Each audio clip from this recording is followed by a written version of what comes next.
حدیث میں یہ بھی آتا کہ اصفہان سے 70,000 یہودی دجال کا ساتھ دیں گے. لیکن بہرحال خراسان ایک صوبہ ہے افغانستان کا اس وقت بھی شمال مشرقی کونے میں. مجھے امید ہے وہاں سے خیر کی، کیونکہ خراسان کا لفظ وہاں پہ شامل ہے، اور حضور کی حدیث میں بعد میں آپ کو سناؤں گا کہ خراسان سے فوجیں چلیں گی جو یروشلم کو دوبارہ حاصل کریں گی، فتح کریں گی. جیسے پہلے یروشلم کھویا عربوں نے تھا، دوبارہ حاصل کیا تھا کرد نے، کرد خون صلاح الدین ایوبی رحمت اللہ علیہ، ایسے اب پھر عربوں نے کھویا ہے، لیکن لینے والے خراسان سے لشکر آئیں گے. یخرج من خراسان رایات سود لا یردها شیء حتی تنصب بإیلیا. خراسان کے علاقے سے کالے علم لے کر لشکر چلیں گے جن کے رخ کو کوئی موڑ نہیں سکے گا جب تک کہ وہ جا کر یروشلم میں نصب نہ ہو جائے. اس کے بعد نام آتا ہے پاکستان کا. یہ ہے میری اور آپ کی داستان، اور یہ ہے سبب جس کی وجہ سے کہ میں آپ سے یہ گفتگو کر رہا ہوں. اصل میں تو کس لیے؟ محض ایک علمی استفادہ، محض اپنی بات آراء کو ظاہر کرنے کا شوق نہیں، بلکہ یہ کہ اپنی ذمہ داری ہم پہچانیں کہ ہم کس مقام پر کھڑے ہیں. دیکھیے اس پاکستان کے بارے میں یا ہندوستان کے بارے میں علامہ اقبال نے کہا تھا اپنے ترانہ ملی میں، میر عرب کو آئی ٹھنڈی ہوا جہاں سے، میرا وطن وہی ہے، میرا وطن وہی ہے.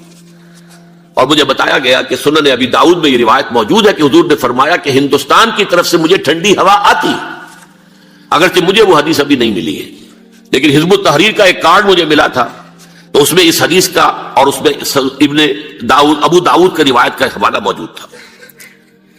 لیکن میں جو چیز آپ کو بتا چکا ہوں وہ یہ کہ الف ثانی کا پورا تجدیدی کارنامہ اس ہندوستان کی سرزمین میں ہوا. مجدد الف ثانی شیخ احمد سرندی، شاہ ولی اللہ دہلوی، سید احمد بریلوی، وہ تو ہمارے پاکستان میں آ کر جو ہے ان کا خون جذب ہوا ارض پاکستان میں. پھر شیخ الہند مولانا محمود حسن. تحریک خلافت چلی تو صرف ہندوستان میں چلی اور کہیں نہیں چلی. آزادی کی تحریک چلی پوری دنیا میں، وہ نیشنلزم کی بنیاد پر چلی، ملے نیشنلزم، عرب نیشنلزم، ترک نیشنلزم. ہمارے ہاں چلی تو اسلام کے نام پر. پاکستان کا مطلب کیا؟ لا الہ الا اللہ.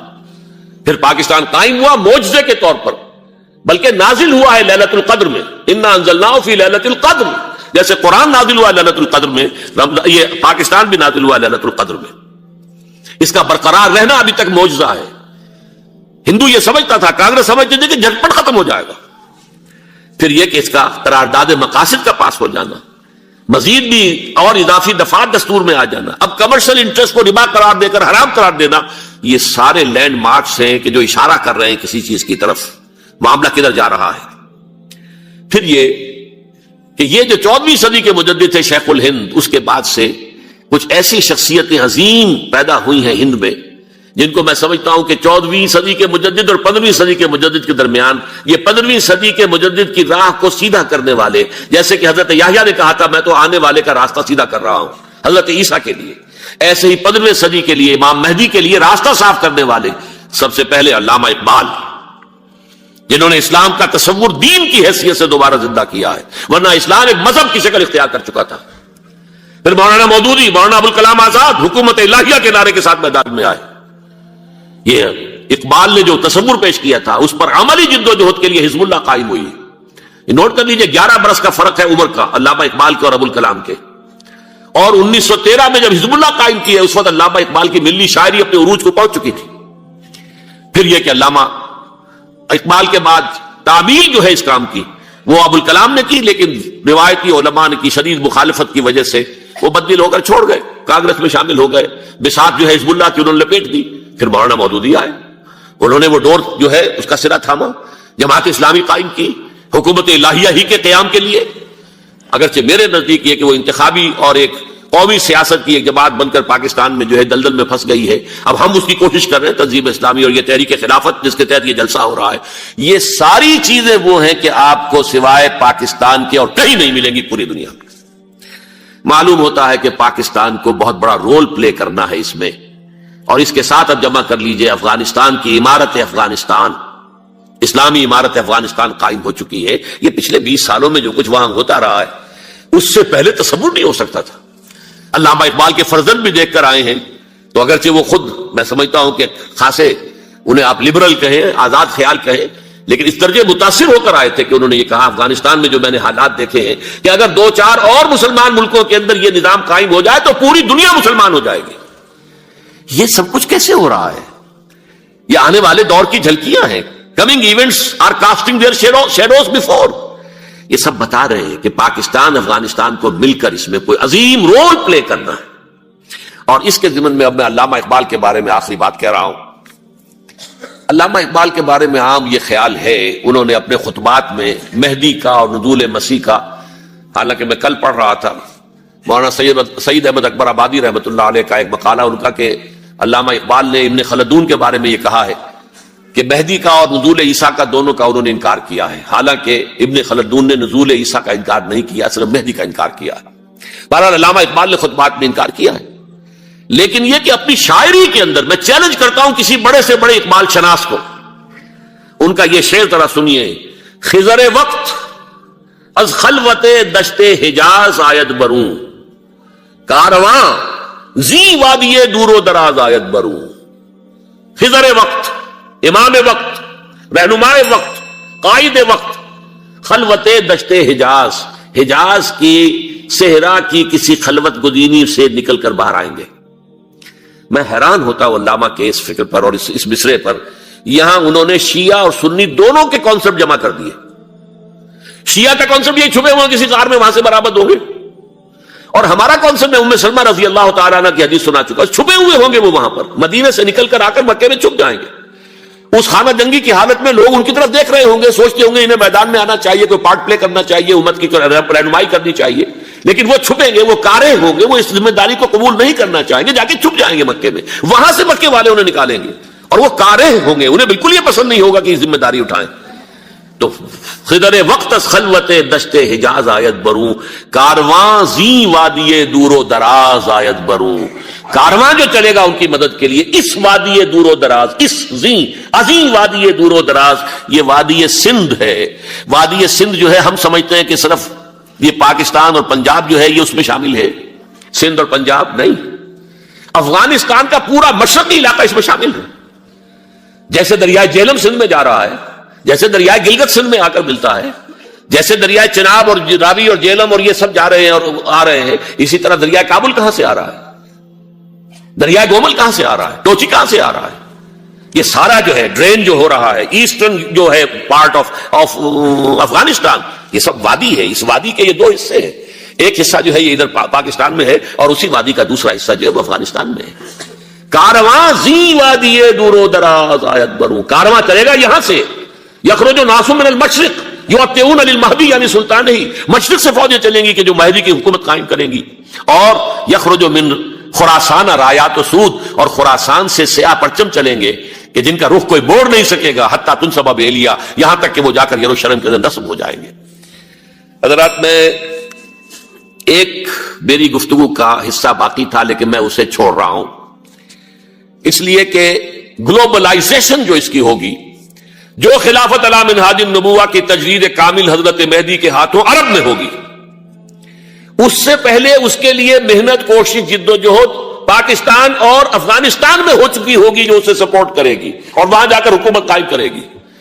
اس کے بعد گلوبلائزیشن کا جو مرحلہ اس کا ہے وہ حضرت مہدی کے ہاتھوں نہیں ہے، وہ حضرت عیسیٰ ابن مریم ان کے نزول کے بعد ہے، جن کے نزول کے بعد دجال کا خاتمہ ہوگا اور یہودیوں کا استحصال ہوگا. مسلمانوں پر بھی بڑی تکالیف عربوں پر آئیں گی، شدائد آئیں گے، لیکن یہ وہ میں حصہ ملتوی رکھتا ہوں کسی دوسری محفل اور کسی دوسری مجلس اور نشست پر. اب میں آپ کو ذرا اس جو انسانوں میں سے انسان دشمنی کا جن کا سب سے بڑا رول ہے، میں ان کی 2000 سالہ تاریخ کا آپ کے سامنے نقشہ رکھنا چاہتا ہوں. ان 1400 سال کا تو میں نے صرف 4 آپ کو پوائنٹس بتائے. موسیٰ سے عیسیٰ تک 1400 برس علیہ الصلوۃ والسلام، 2 مرتبہ عروج، 2 مرتبہ زوال، اشیریوں کے ہاتھوں پٹوائی، بابلیوں کے ہاتھوں پٹانا، گریکس کے ہاتھوں مرمت، رومنس کے ہاتھوں مرمت. یہ جو 2000 سال ہیں، کیونکہ اب تو ظاہر بات ہے 21ویں صدی شروع ہو گئی، 20 صدیاں حضرت مسیح کو پوری ہو گئی. پہلی بات نوٹ کیجئے، حضرت مسیح کی پیدائش ہے سن 1 قبل مسیح. یہ نقطہ آپ نے کبھی سنا ہے یا نہیں؟ جب ملینیم کا سلسلہ شروع ہوا تھا پچھلے سال تو میں نے بیان کر دیا تھا کہ ایک عجیب حساب کے اندر انہوں نے غلطی کی ہوئی ہے. حضرت مسیح کی پیدائش ہوئی 25 دسمبر کو، سن انہوں نے شروع کر دیا، تو اس کے بعد جنوری آئی تو پہلا سال شروع ہو گیا. اگر جنوری سے پہلا سال شروع ہوا تو یہ 6 دن جو ہے تو اس کے پچھلے سال میں تھے، لہذا کہا جائے گا کہ Jesus Christ was born 1 year before Christ, BC. تو ایک قبل مسیح میں حضرت مسیح کی پیدائش ہوئی. یہ آخری اسرائیلی نبی اور رسول. یہودی علماء کی مخالفت، دشمنی، سولی پر چڑھوا دینا میں بیان کر چکا ہوں. سن 33 عیسوی میں جبکہ حضرت مسیح کی عمر 33 برس تھی، اللہ تعالیٰ نے انہیں زندہ آسمان پر اٹھا لیا. لیکن یہودیوں نے اپنے خیال کے مطابق انہیں سولی پر چڑھوا دیا، ان کی موت واقع ہو گئی. اگرچہ اس کے بعد یہ اختلاف ہے ان میں. یہودی کہتے ہیں وہ سولی پر چڑھ گیا، ختم ہوا، مر گیا. عیسائی کہتے ہیں نہیں، انتقال ہوا ہے مسیح کا صلیب پر، لیکن پھر وہ دوبارہ زندہ ہو گئے ہیں. ان کی لاش ایک غار میں رکھ دی گئی تھی، وہاں ریزریکشن ہو گیا، ان کا باعث بعد الموت وہی ہو گیا، اور پھر انہیں اللہ نے زندہ آسمان پر اٹھا لیا. تو ہمارے اور عیسائیوں کے درمیان نوٹ کر لیجئے، یہ چیز مشترک ہے کہ حضرت مسیح آسمان پر زندہ اٹھائے گئے. فرق کیا ہے؟ وہ سمجھتے ہیں کہ سولی دیے گئے، سولی پر مرے، پھر زندہ ہوئے، پھر گئے.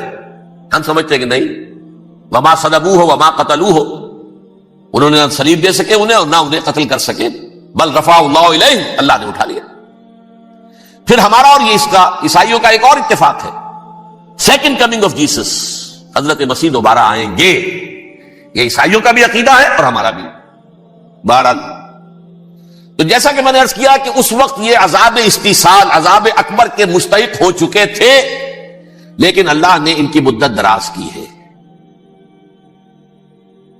لیکن ان پر دنیاوی عذاب کا ایک کوڑا جو ہے اللہ تعالی کی طرف سے اسی وقت برسا. دنیاوی عذاب دنیا میں رہتے ہوئے ختم نہیں کیا. 37 برس بعد حضرت مسیح کے رفع سماوی کے 37 برس بعد سن 70 میں یہودیوں نے بغاوت کی رومیوں کے خلاف. رومی ٹائٹس جنرل تھا ایک، اس نے پھر جو حملہ کیا ہے، 1,33,000 یہودی ایک دن میں قتل کیا یروشلم میں، اور ہیکل سلیمانی گرا دیا.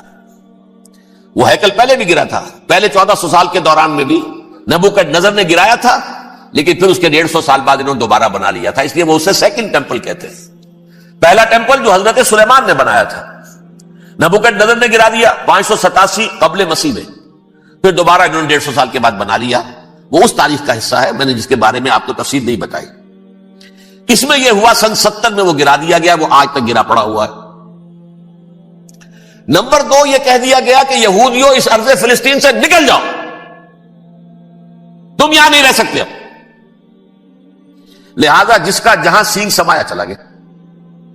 یورپ میں چلے گئے، ایشیا میں آ گئے، عرب میں آ گئے. یہ 3 قبیلے جو رات بھی میں نے عرض کیا تھا، بنو قینقاع، بنو نذیر اور بنو قریظہ، یہ وہاں سے آ کے مدینے میں آباد ہو گئے. جس کا جہاں سینگ سمایا، افریقہ میں، ہندوستان میں، جہاں چلے گئے. ڈایاسپورا اسے کہتے ہیں، وہ آپ نوٹ کر لیجیے اس لفظ ڈایاسپورا.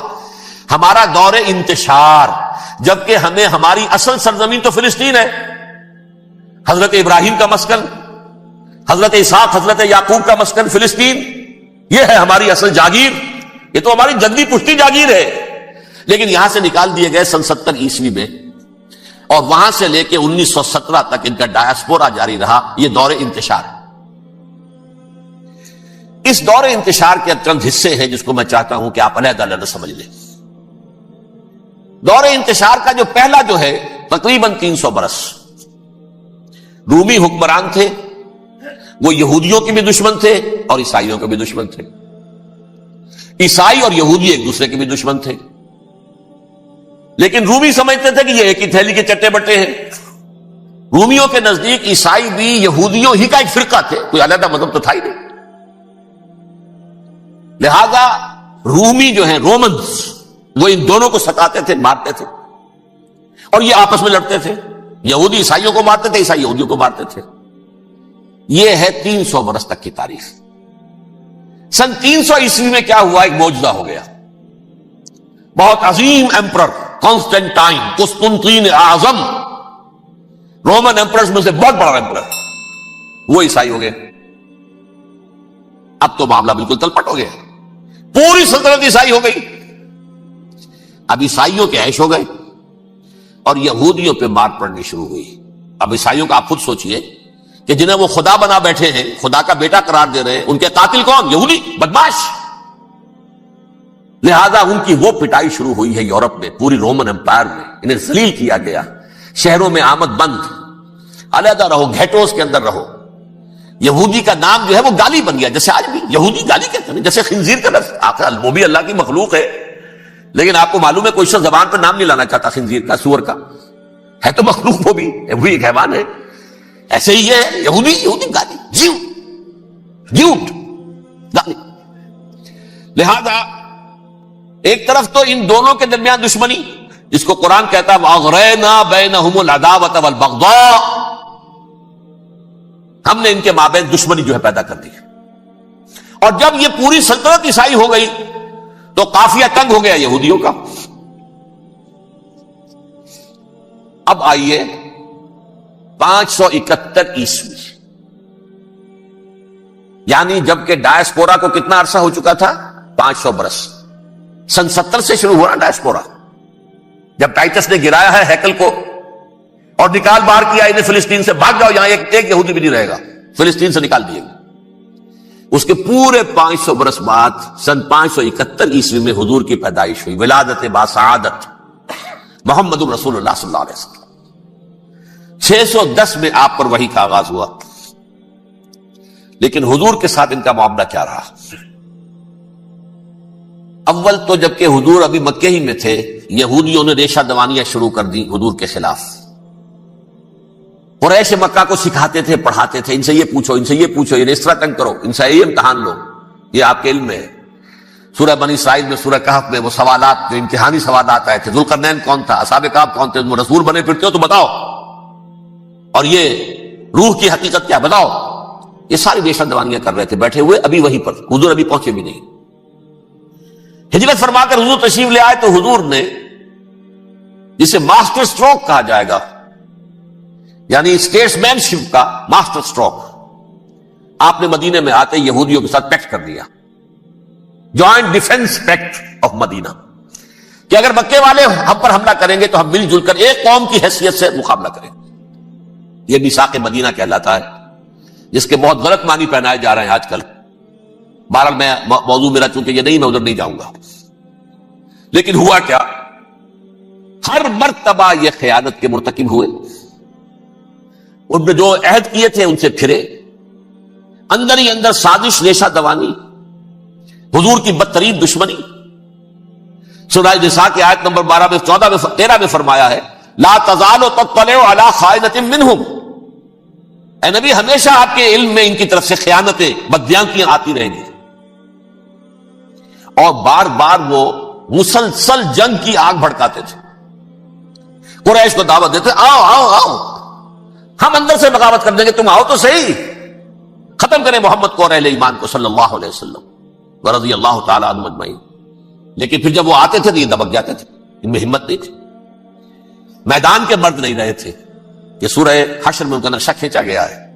کھلے میدان میں مقابلے کی اس کے اندر صلاحیت ہی نہیں ہے.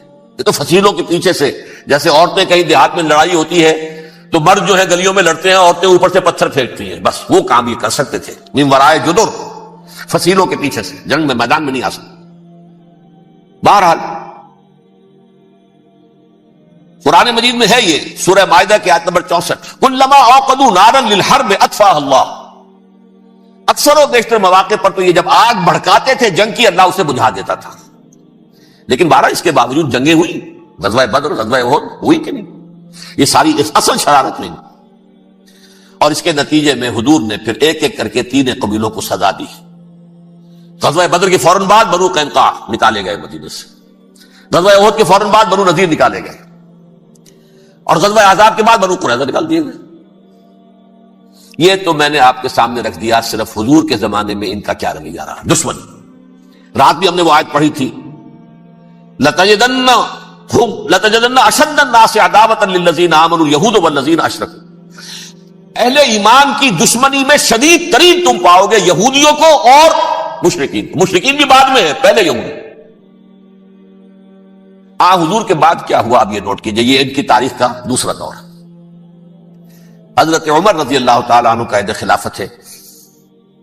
بیت المقدس کا محاصرہ کیا گیا، فصیل بڑی اونچی، شہر اندر سے سیلف سفیشینٹ، حملے کا راستہ کوئی نہیں، محاصرہ طول کھینچ رہا ہے، لیکن ان کے پاس رسد بھی موجود ہے، پانی بھی موجود ہے، وہ دروازے بند کر کے بیٹھے ہوئے۔ بالآخر اللہ تعالیٰ کی مشیت کا ظہور کیسے ہوا؟ ان کے کچھ علماء آئے فصیل پر، کہا دیکھو مسلمانوں، تم قیامت تک بھی یہاں پڑے رہو گے محاصرہ کر کے، ہمارا یہ شہر فتح نہیں ہوگا۔ ہاں، ایک درویش بادشاہ کے ہاتھوں یہ شہر فتح ہونا ہے، لیکن تمہارے اندر ہمیں وہ نظر نہیں آ رہا۔ ابو عبیدہ بن الجراح رضی اللہ تعالی عنہ، امین هذه الامہ، ان کا فوراً ذہن گیا وہ درویش بادشاہ مدینے میں بیٹھا ہوا ہے، عمر رضی اللہ تعالی۔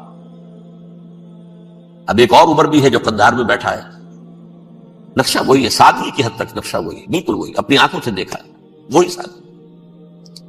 عمر اول، عمر ثانی تھے عمر بن عبد العزیز۔ اب ایک اللہ کے فضل سے اللہ تعالیٰ ایدہ اللہ بنصرتہ، اللہ تعالیٰ ان کی نصرت فرمائے، دشمنوں کو ان کے مقابلے میں نیست و نابود کرے۔ انہوں نے ریکویسٹ بھیج دی کہ حضور تشریف لائیے، یہ شہر فتح ہو جائے گا۔ وہ ہے سفر تاریخی، اتنا طویل سفر، تقریباً 700 میل، ایک اونٹ، ایک خادم، ایک منزل پہ امیر المومنین اوپر بیٹھے، خادم آگے چل رہا ہے، اگلی منزل پہ خادم اوپر بیٹھا ہے، امیر المومنین آگے جا رہا ہے۔ اور جب پہنچے ہیں تو وہ باری تھی خادم کی، انہوں نے ہاتھ جوڑ دیا، حضور خدا کے لیے تم کیا کہیں گے لوگ، وہ میرا برا حال کر دیں گے، تمہیں شرم نہیں آئی؟ امیر المومنین پیدل آگے چل رہے ہیں نکیل پکڑ کر، اور تم بیٹھے ہو اوپر براجمان ہو۔ حضرت عمر فرمایا الدور دورک، نہیں، باری تمہاری ہے، بیٹھ۔ اس حال میں پہنچے، اور پھر یہ کہ ابو عبیدہ بن الجراح آئے ہیں۔